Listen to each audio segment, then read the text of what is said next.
Mano rankose dabar sovietinis diplomas. Prie vakarų teisės tradicijų sugrįžome tik atkūrus Lietuvos nepriklausomybę. Beveik 50 metų Lietuvoje viešpatavusi sovietų valdžia, o kartu su ja ir okupacinė teisės sistema ėmė griūti.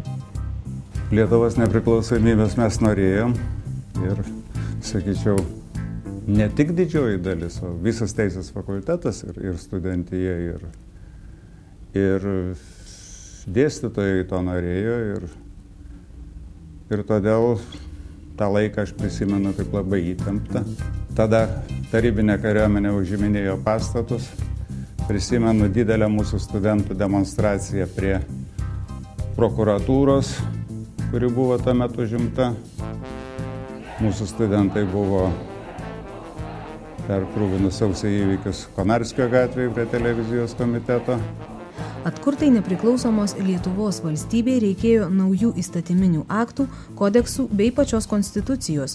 Vilniaus universiteto teisės fakultetas tuo metu buvo vienintelė teisininkų kalvė ir joje išugdyti specialistai įsitraukė į teisinės valstybės kūrimą.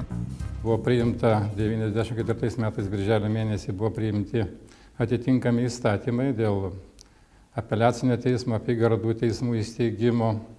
Po to pakeisti civilinio proceso kodeksai ir baudžiamo proceso kodeksai pakeisti yra.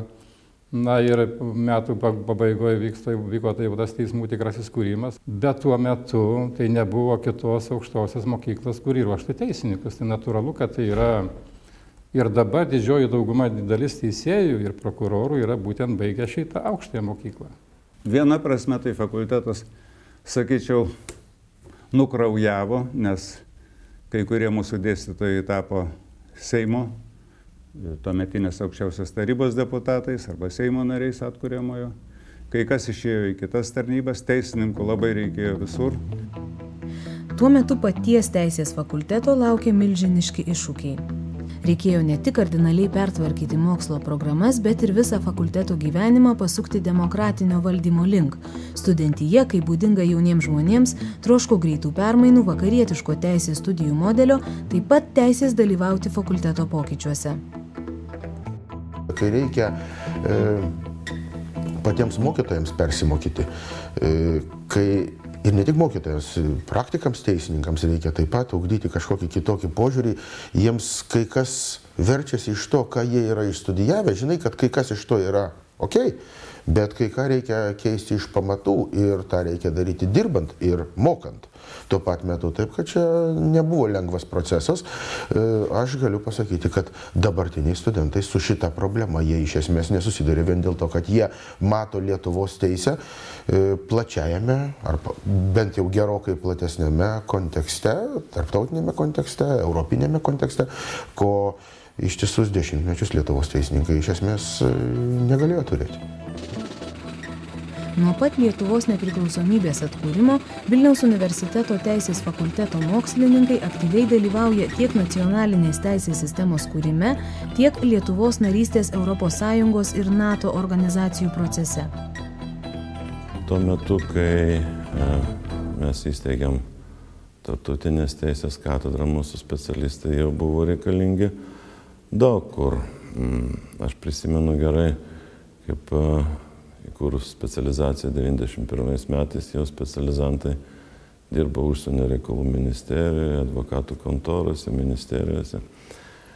Ir taip toliau, kadangi tai buvo specialistai, kurie visų pirma žinojo tarptautinę teisinę sistemą, arba bent jos pagrindus, o stengiasi išmokti ką nors vakarų kalbą, anglų, prancūzų ar vokiečių.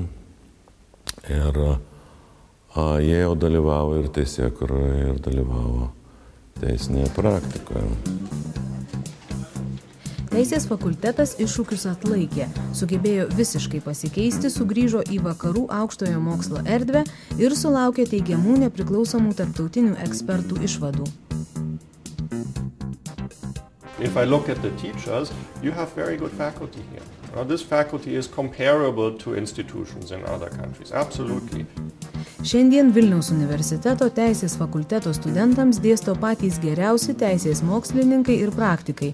Moderni biblioteka, galimybė naudotis tarptautinėmis duomenų bazėmis, atlikti praktiką teismuose ir advokatų kontorose, stažuotis užsienyje pagal Erasmus ir kitas tarptautinės programas. Toks šiandien yra Vilniaus universiteto teisės fakultetas, patrauklus ir europietiškas.